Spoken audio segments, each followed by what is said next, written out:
Hey guys, welcome back to another video where I try to break down a interview question. Today we're talking about two questions actually, but they're pretty similar to each other, so I thought I would just scrunch it into one video. Anyways, let's jump right into it. So the first one we have, tell me about your strengths. So from this you can probably guess the second question is, tell me about your weakness. So let's just first explore, tell me about your strength. What I would do for this question is to first research and look up your company's values, goals, and like pillars, those synonyms you can probably guess. Now, what you want to do is try to pick a strength that aligns very closely with these values, because it shows that first of all, you've done your research, and second of all, you already have the mindset of basically what the company embodies. They're trying to sell a brand, and if the people that are working in it also believe in this value, then they already know that it'll help you in working towards the same goal and will most likely be easy for you to fit in with the company culture and just like general working environment. So after picking your strength, we want to tackle how you want to showcase your strength. Now, you don't want to seem too braggy when you're explaining your strength. So what I would recommend doing and what I have been doing is kind of making it into a story format. So I would first say like, oh, this is my strength, and then say, this is how I've been using it, how it's been helping me.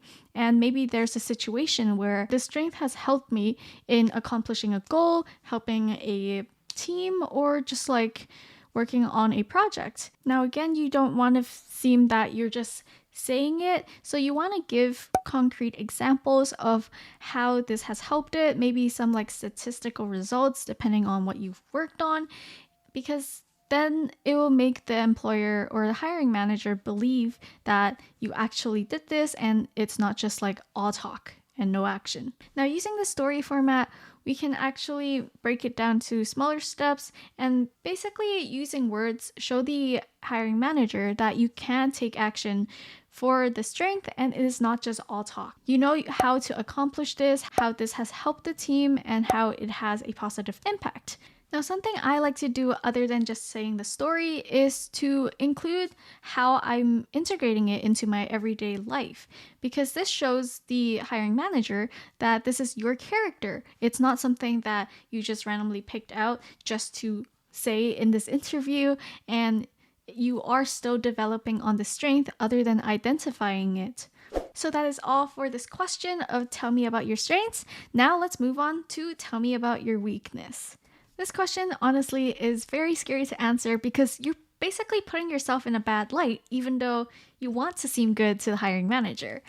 But how do we tackle this question? First of all, we gotta figure out which weakness to pick. Now, this is probably an unpopular opinion, but I think you can pick any weakness you want, even though if it's like a large chunk of your work, as long as you're honest about it and that you have actually been working on it and improving it. I think that it shows the hiring manager that you're able to be honest and you're still constantly learning and improving. Now, it's even better if you have like concrete examples of feedback you've gotten for improving in this particular area and how it's helped you since the last time you encountered this problem. Now, the most important thing with this question is that you have to talk about the steps you're trying to do to improve it and what you're going to keep doing in the future so that it doesn't fall back into this weakness. How are you keeping yourself accountable? And how are you ensuring that this weakness will not hinder the current work that you will do in the company you're applying for? If you know what you're going to be doing in this job and have specific examples where you might encounter this weakness, you can even talk about like what steps you will take when you encounter these weaknesses so that they know you're prepared and they know that you already have thought about it, done your research, and will hopefully be the best for the company. Anyways, that is all for these two questions. I hope you found it helpful. If you like this video, make sure to give it a thumbs up and to subscribe to my channel if you don't want to miss out on any future interview questions. Anyways, have a nice day. I'll see you in my next video. Peace.